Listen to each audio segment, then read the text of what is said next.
2021년 5월에 발표된 여성가족부의 제4차 가족실태조사에 의하면 2020년 대한민국 평균 가구원 수는 2.3명입니다. 1인 가구의 수는 전체 가구 중 2010년의 15.8%에서 2020년 30.4%로 2배 가까이 증가했습니다. 상대적으로 부부와 미혼 자녀로 구성된 가구는 2010년에 48.4%에서 2020년 31.7%로 크게 감소했습니다. 이것이 3년 전의 통계이니 2023년인 지금은 1인 가구 수는 더욱 증가하고 부부와 미혼 자녀로 구성된 가구는 더 감소했을 것으로 쉽게 예측할 수가 있습니다. 여러분, 우리 사회가 가족의 다양한 생활 방식에 대한 수용도가 전반적으로 높아졌습니다.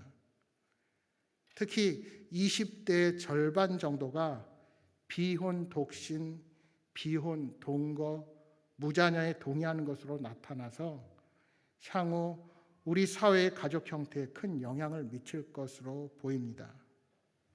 여러분 아시다시피 OECD에서 미래를 전망할 때 대한민국에 대한 전망이 밝지 않습니다. 그것은 우리가 기술이 없어서가 아닙니다. 우리나라 사람들이 부지런하지 않아서가 아닙니다. 인구가 너무나도 급격하게 감소하고 있기 때문입니다. 사정이 이렇다 보니 5월 가정의 달에 설교하는 목회자에게 사실은 적지 않은 부담이 됩니다. 이렇게 가족 구성에 대한 전통적인 개념이 허물어져 가고 있는 상황에서 어떤 관점과 내용으로 말씀을 전해야 하는가 늘 고민이 됩니다. 특히 지난 3년이 넘는 시간 코로나19가 가져다 준 사회적 변화는 더욱 이런 고민이 깊어지게 만듭니다. 최근 연구 결과에 따르면 코로나의 시간을 거치면서 가족이 함께하는 시간은 늘어났지만 가족 간의 갈등 경험 또는 우울감과 스트레스는 더욱 커졌다는 것입니다. 가족이 함께 있다고 해서 긍정적인 것이 아니라 오히려 가족 안에서 크고 작은 갈등이 발생했고 가족끼리의 소통의 문제가 더욱 중요한 이슈가 된 것입니다. 더욱 놀라운 사실은 30년 이상 결혼 생활을 한 뒤 이혼하는 부부의 비중이 10년 만에 2.5배 이상 늘어났다는 것입니다. 이른바 황혼 이혼입니다.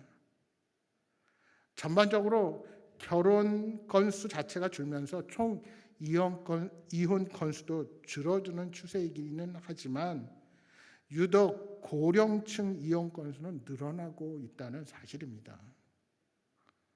코로나 기간을 거치면서 30년을 넘게 살아왔던 부부 1만 8천여 쌍이 각자의 길을 가게 되었다는 것입니다. 이는 그동안 가정 안에 얼마나 큰 문제와 갈등이 있었는지를 그대로 보여준다 할 수 있습니다. 이렇게 가정이 해체되고 또는 새롭게 변화하는 환경에서 우리 교회는 어떻게 대비하고 있는가 생각하면 사실 별다른 대비를 하지 못해서 여러 가지가 우려스럽습니다. 여러분, 이제 명절 때 친척들끼리 만나서 주의해야 할 말이나 이야기 주제가 자녀들의 결혼, 자녀들의 출산, 자녀들의 취직과 관련된 이야기입니다. 제가 얼마 전에도 말씀드렸지만 이런 민감한 주제는 이제 먼저 언급하지 않는 것이 예인 시대가 되었습니다. 여러분 명심하십시오. 친하다고 너무 쉽게 그런 이야기들을 꺼내게 되면 젊은이들이 여러분 주변을 떠납니다. 그런데 교회 안에서도 이런 이야기를 너무 쉽게 하는 분들이 계십니다. 홍기가 찬 청년들에게 사귀는 사람은 있느냐? 먼 데서 찾지 말고 누구누구는 어떠하냐 등등 본인은 반갑다고 친하다고 불쑥 던지는 한마디 말이 큰 상처를 주게 되고 교회로 오는 발걸음을 무겁게 만들 수도 있다는 사실을 명심하시기 바랍니다. 그래서 사실 오늘과 같은 본문을 설교하면서 여러 가지 염려가 있습니다. 이렇게 가정에 대한 설교를 하면 부모님이 안 계신 분들, 자녀가 없는 분들은 소외당한다 생각할 수 있습니다. 독신인 분들도 마찬가지이죠. 이것이 나와는 관계없는 남의 이야기처럼 들리기 때문입니다. 그러나 여러분, 결코 그렇지 않습니다. 사도 바울은 결혼하는 일은 좋은 일이지만 결혼하지 않고 사는 것이 더 좋은 일이라고 말했습니다. 여러분, 이 말을 오해하시면 안 됩니다. 내 자유, 내 편안함, 나의 이익을 위해서 경제적인 더 큰 삶의 풍요를 위해서 혼자 사는 것이 아닙니다. 결혼한 사람들은 어떻게 하면 배우자를 기쁘게 할까를 생각하면서 살게 되지만 독신으로 사는 사람들은 그런 부담이 없기 때문에 더욱 주의 일에 힘쓰며 살 수가 있다는 것입니다. 그러니까 나를 위한 독신이 아니라 하나님을 위한 독신을 말하는 것입니다. 그래서 바울은 평생을 독신으로 살았습니다. 여러분, 하나님께서 나를 덜 사랑하셔서 배우자나 아이를 주지 않으신 것이 결코 아닙니다. 주의 일에 더욱 집중하면서 살아가도록 하신 것입니다. 아이를 주셨다면 하나님께서 내게 그 아이를 맡기신 것으로 알고 잘 양육하면 됩니다. 만약 아직 배우자를 주시지 않았다면 내가 가진 달란트를 가지고 주의 일에 더욱 집중하면서 살면 됩니다.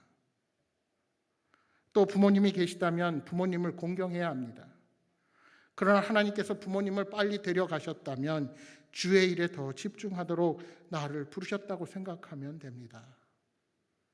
자녀의 문제도 마찬가지입니다. 자녀를 일찍 보내고 가슴 아파하는 부모님이 계십니다. 그러나 그를 통해서 우리 하나님의 마음을 더 깊이 깨닫고 주의 일에 사용되는 여러분이 되시기 바랍니다. 여러분, 내가 아이를 낳았다고 해서 그 아이가 내 소유가 아닙니다. 하나님께서 나에게 잠시 맡기신 것입니다. 이 원리를 우리가 똑같이 적용하면 됩니다. 내가 낳지 않았다고 해서 내 아이가 아닌 것이 아닙니다. 교회 학교에서 혹은 내가 만나는 아이들, 교회 공동체에 속한 우리의 다음 세대들을 하나님께서 우리에게 맡기셨다고 생각하시면 됩니다. 그래서 그 아이들을 위해서 좀 더 관심을 가지시고 그 아이들을 위해서 기도해 주시고 사랑으로 머리 한 번 더 쓰다듬어 주는 것도 참으로 귀한 일입니다. 하나님은 우리 모두를 세상 모든 아이들의 부모로 부르셨습니다. 여러분, 내 아이가 건강하게 잘 자라려면 내 아이와 함께 교제하는 모든 다른 아이들이 건강하게 커야 합니다. 여러분, 학교에서 내 아이만 1등하기 원하십니까? 내 아이만 선생님에게 잘 인정받기 원하십니까? 그 주변에 있는 아이들과의 관계에서 서로 선한 영향력을 받지 못하면 우리 아이들은 그렇게 좋은 아이들로 자랄 수 없습니다. 그래서 내 아이가 중요하면 그 주변에 우리의 아이들도 내 아이들과 마찬가지입니다. 그래야 서로 좋은 영향력을 주고받으며 잘 자라게 되는 것입니다. 따라서 다른 집의 아이들도 귀한 우리의 자녀입니다. 부모님이 안 계신 분들은 교회에서 만나는 나이 드신 어르신들, 사회에서 만나는 어르신들을 부모님 대하듯 하면 됩니다. 그러니 어떤 성도도 이 가정의 달 소외당한다고 생각하거나 슬퍼하시지 말기 바랍니다. 미국 남북 전쟁 당시 남부 연합군의 장군이었던 스털링 프라이스는 나중에 이런 말을 남겼습니다. 우리는 대공황 시절에 우리의 집을 잃고 호황 시절에 우리의 가정을 잃는 경향이 있다. 힘들 때는 집, 하우스를 잃어버리고 살만하면 가정, 홈이 깨어지는 경우가 많다는 것입니다. 겉은 멀쩡해 보이지만 들여다보면 이미 사랑이 식어버렸고 감정의 골이 깊은 가정들이 많이 있습니다. 높은 이혼율이 그 증거입니다. 혹시 우리에게도 그러한 위기가 찾아오고 있지는 않습니까? 오늘 우리가 읽은 에베소서 말씀에서는 사도 바울을 통해 행복한 가정을 이루기 위한 지침을 우리에게 주고 있습니다. 먼저 5장 31절 32절 말씀을 보십시오. 그러므로 사람이 부모를 떠나 그의 아내와 합하여 그 둘이 한 육체가 될지니 이 비밀이 크도다.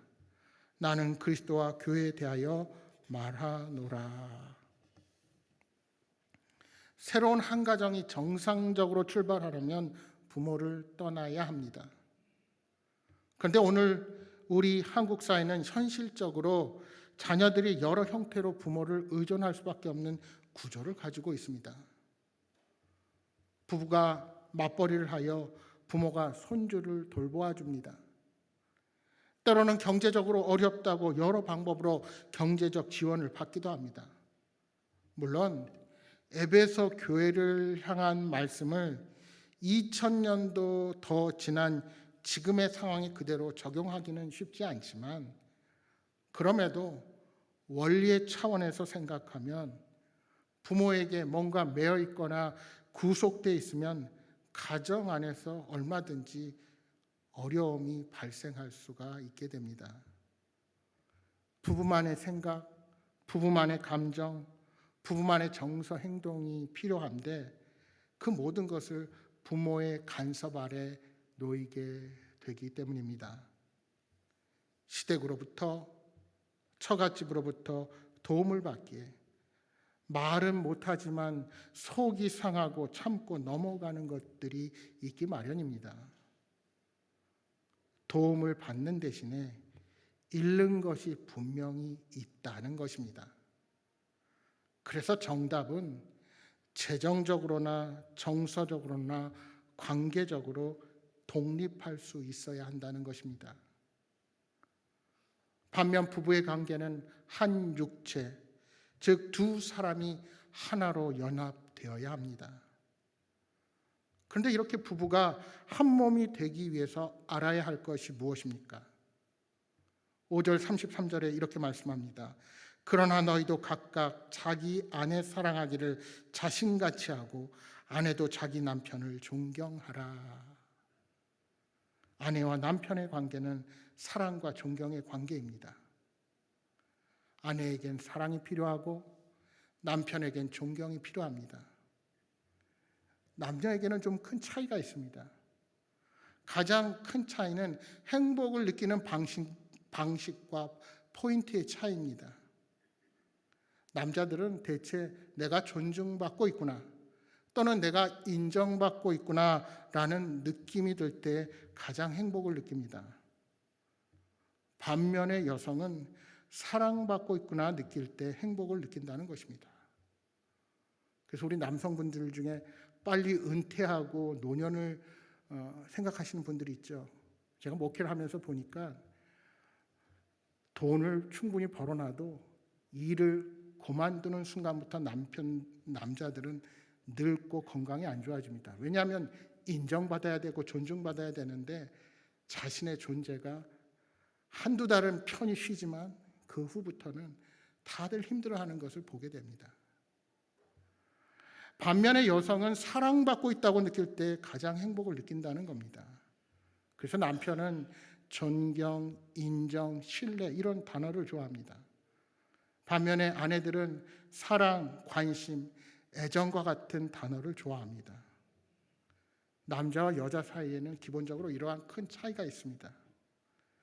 따라서 서로가 좋아하는 부분, 서로가 원하는 부분을 충족시킬 수 있을 때 부부는 더 행복해질 수가 있습니다.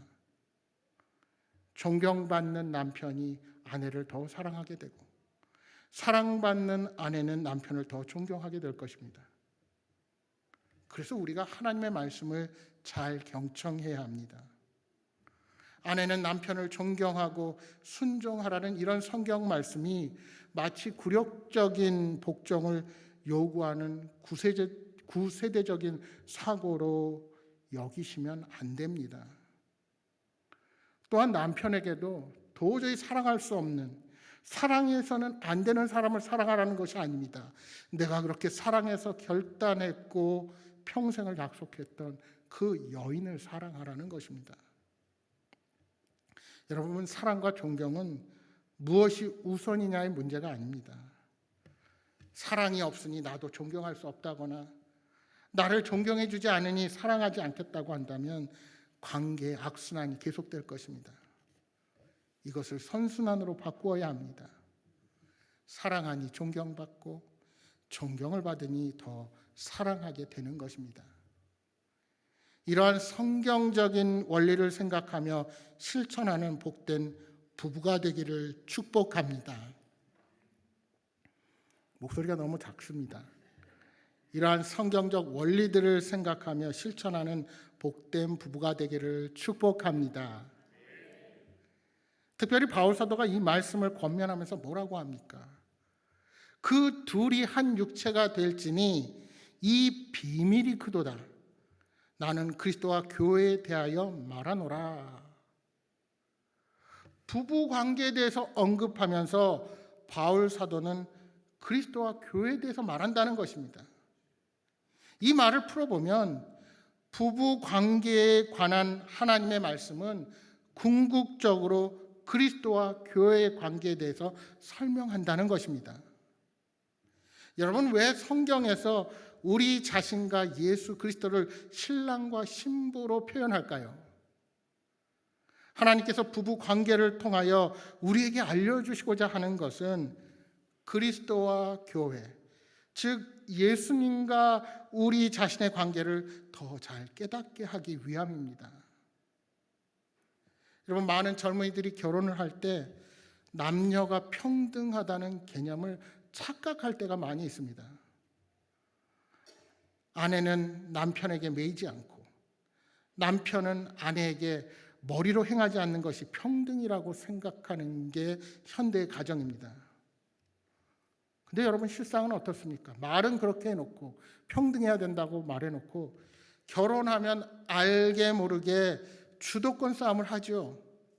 왜 그렇습니까? 여러분, 어떠한 공동체든지 리더가 필요하기 때문입니다. 리더가 없는 공동체는 없습니다. 근데 리더가 어떤 리더냐 하는 것입니다. 여러분, 현대의 리더십 이론에 의하면 리더는 보스가 아닙니다. 리더는 섬기는 자입니다. 섬김으로 존경받고 그래서 사람들이 자연스럽게 따라오도록 지도력을 발휘하는 것이 진정한 리더십입니다. 근데 여러분, 이 이론이 바로 성경에서 온 거 아닙니까? 아버지의 권위가 사라지고 어머니의 바른 위치가 사라진 가정, 오늘날 가정 경제와 자녀 교육의 문제의 핵심은 바로 여기부터 있지 않습니까? 머리가 없는 가정이 평등하고 편리할 것 같지만 오히려 무책임합니다. 그리고 문제가 생기게 되면 그때서 서로 책임을 미루는 가정이 될 수 있다는 사실을 명심하시기 바랍니다. 여러분, 성경에서 그리스도가 교회의 머리라고 했을 때 그 머리의 의미를 잘 생각해 보십시오. 이 머리는 군림하고 억압하는 자리가 결코 아닙니다. 교회의 머리이신 예수님께서는 우리를 위해 섬기시고 십자가 위에 희생하시기 위해 낮고 천한 인간의 몸을 입고 이 땅에 오셨습니다. 그리고 그렇게 사셔서 우리를 위해 희생당하셨고 마침내 우리에게 영원한 생명을 허락해 주셨습니다. 따라서 성경이 말하는 머리는 섬김의 자리요 희생의 자리입니다. 우리가 가정을 생각하면서 이것을 명심해야 합니다. 여러분, 요즘 젊은이들이 결혼할 때 주례 없는 결혼식이 아주 유행입니다. 그것이 아마 지금 사회 분위기를 반영한다 할 수 있습니다. 남의 말 듣기 싫고 잔소리하는 거 싫고 주례자의 말이 그저 쓸모없는 말처럼 느끼죠. 자신이 원하는 말만 들으려는 것입니다. 근데 여러분, 어쩔 수 없어요. 하지만 신랑, 신부, 부모님도 기독교 집안인데 여러분, 그렇게 결혼식 하지 마십시오. 결혼 예식입니다. 하나님 앞에서 약속하는 것입니다. 여러분, 이건 중요합니다. 하나님께서 세상을 창조하시고 하나님의 사랑을 경험하게 하기 위해서 만드신 것이 인류 최초의 가정입니다. 여러분, 그렇게 생각해 보면 성경이 말하는 부부 관계라는 것이 얼마나 신비한 것입니까? 우리는 부부가 함께 인생을 살아가면서 실수하고 때론 상대방에게 많은 실망을 줍니다. 여러분, 인간인 이상 그럴 수밖에 없습니다. 하지만 중요한 것은 거기에 머물지 않고 그리스도와 교회의 관계를 생각하며 우리의 삶을 변화시켜 가는 것입니다. 여러분, 상대방에게 내 잘못을 인정하는 것은 부끄러운 것이 결코 아닙니다. 여러분, 저나 여러분이나 이미 살아봤던 인생 아니지 않습니까? 내가 부부관계를 했던 게 아니고 내가 자녀를 처음부터 알고 자녀를 낳는 것도 아니고 다 1대1의 관계에서 처음 맞이하는 관계입니다. 따라서 잘못했을 땐 그 잘못을 인정하고 먼저 사과하는 자세가 필요합니다.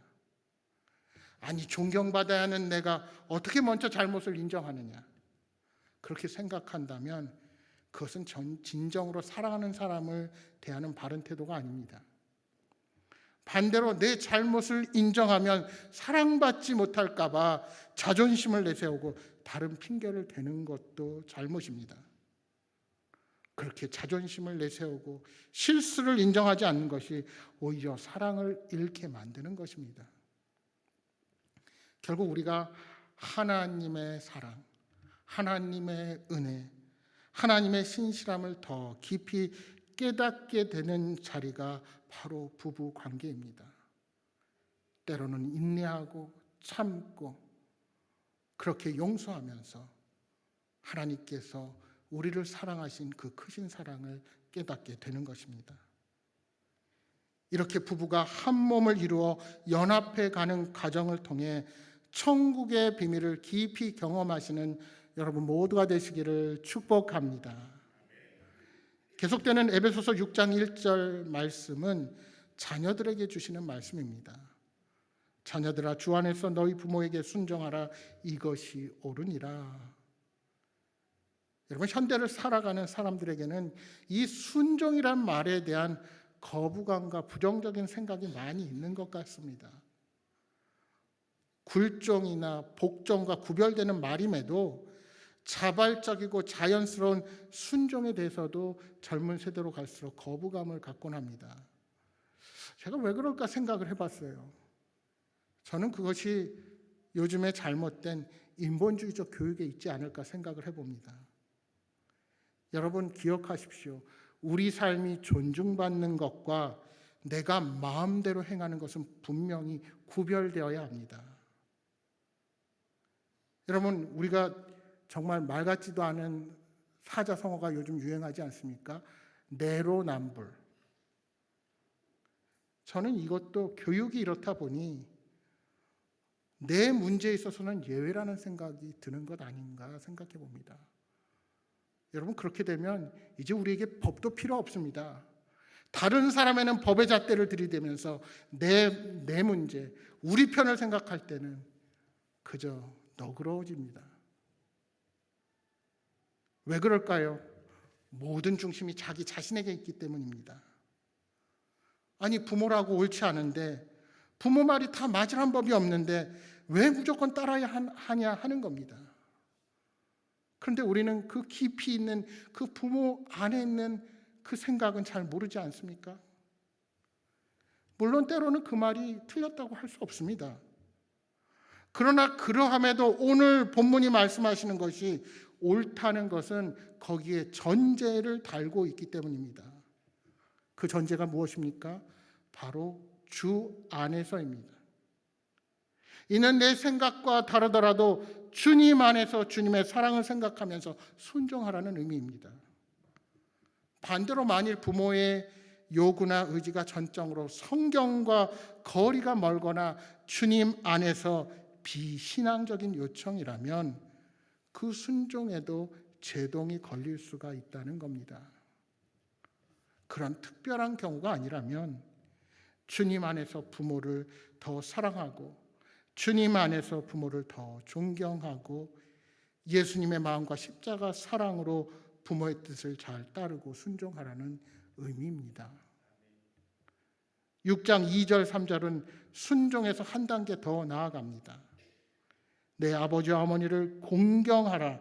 이것은 약속이 있는 첫 계명이니 이로써 내가 잘되고 땅에서 장수하리라. 이해되지 않고 내키지 않아도 따르는 것이 순종이라면 공경은 마음을 다해서 섬기는 것입니다. 여러분, 하나님과 우리의 관계도 그렇지 않습니까? 성경 말씀 보면 여러분 다 이해가 되십니까? 30년 차이 난 부모의 마음도 나이가 들고 우리가 자식을 다 키워놓고 나서 그 마음이 이해가 되는데 여러분, 하나님의 마음을 어떻게 한 번에 알 수 있어요? 그러니까 우리도 말씀을 보고 보면서 인생을 살아가면서 하나님이 나를 향한 사랑이 얼마나 깊은지를 깨닫게 되는 것입니다. 그런 하나님께서 모든 부모가 자녀들로부터 공경받기를 원하십니다. 그래서 내 부모를 공경하면 내가 잘되고 장수하도록 만들어주겠다 하고 약속을 주시는 겁니다. 여러분, 하나님께서는 에덴 동산에 아담이 혼자 있는 것을 좋지 않게 여기시고 돕는 배필, 즉 알맞는 짝을 지어 주셨습니다. 그렇게 하나님은 태초에 우리의 가정을 만드신 분이십니다. 따라서 누구보다도 그 가정이 행복하기를 바라십니다. 우리 하나님이 원하시는 것은 가정 안에서 사랑이 회복되고 질서와 권위가 잘 세워지기를 원하시는 겁니다. 하나님은 부모의 생각이 때론 옳지 않을 수도 있지만 그럼에도 주님 안에서 순종하라고 명령하십니다. 때론 부모를 공경하기 싫을 수도 있지만 그럼에도 마음을 다해서 섬길 때 이 땅에서 잘되고 장수하게 하겠다는 하나님의 약속이 있는 것입니다. 사랑하는 여러분, 부모님 말씀에 순종할 수 있기를 바랍니다.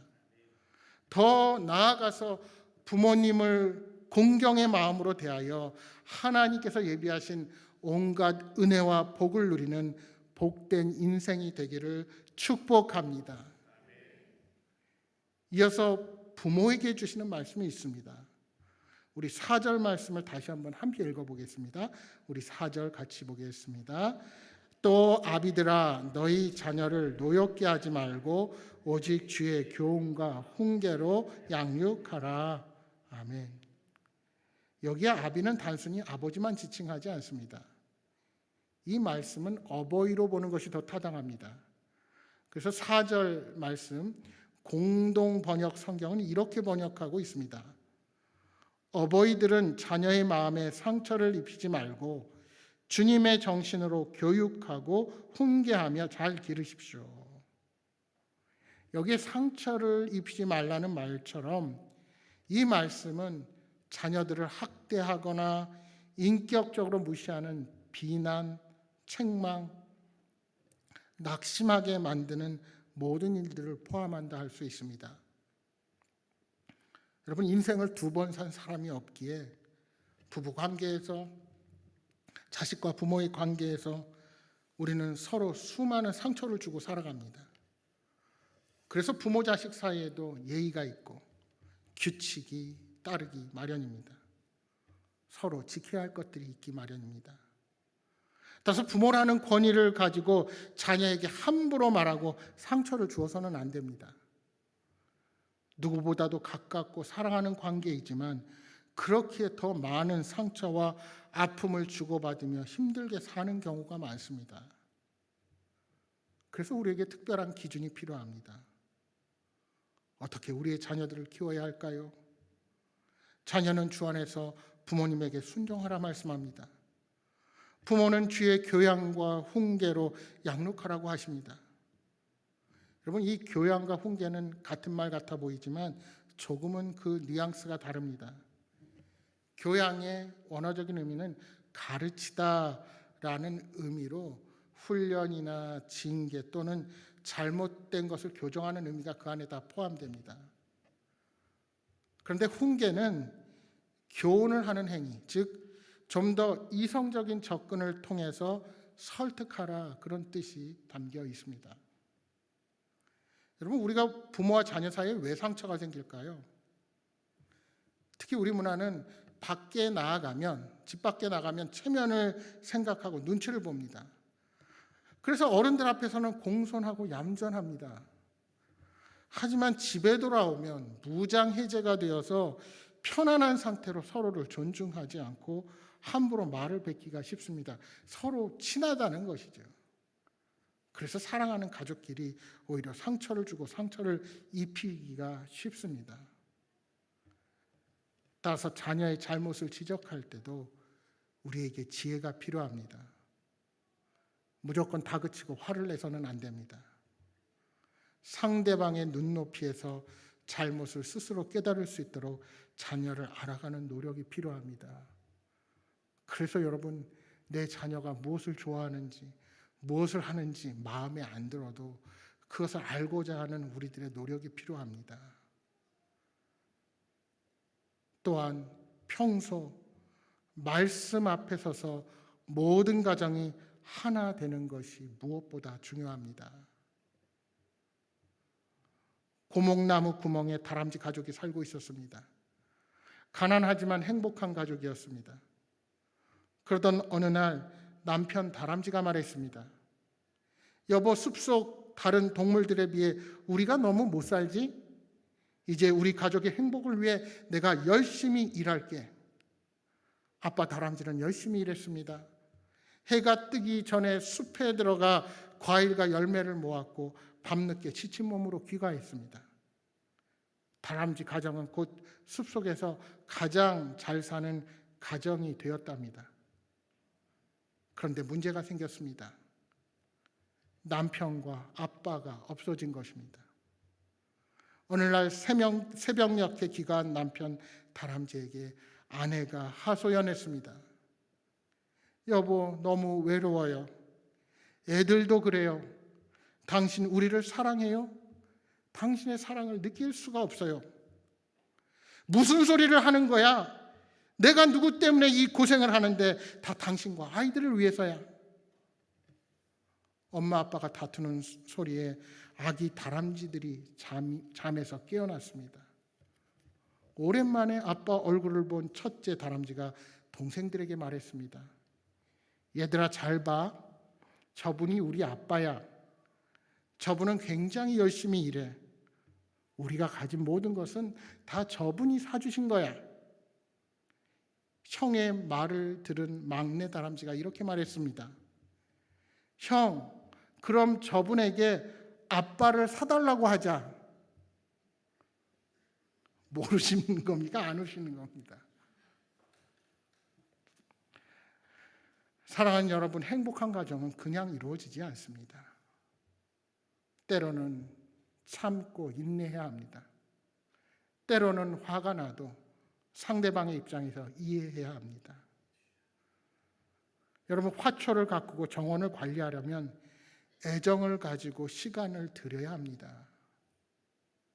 우리의 가정도 참고 인내하며 내가 먼저 존중하고 내가 먼저 사랑하며 만들어 가야 합니다. 바라기는 예수 그리스도 안에서 참된 행복과 기쁨이 넘치는 복된 가정을 이루어 가시기를 주님의 이름으로 축복합니다. 아울러서 우리의 행복한 공동체가 그렇게 사랑의 한 가족 공동체를 만들어 가기를 주님의 이름으로 축복합니다.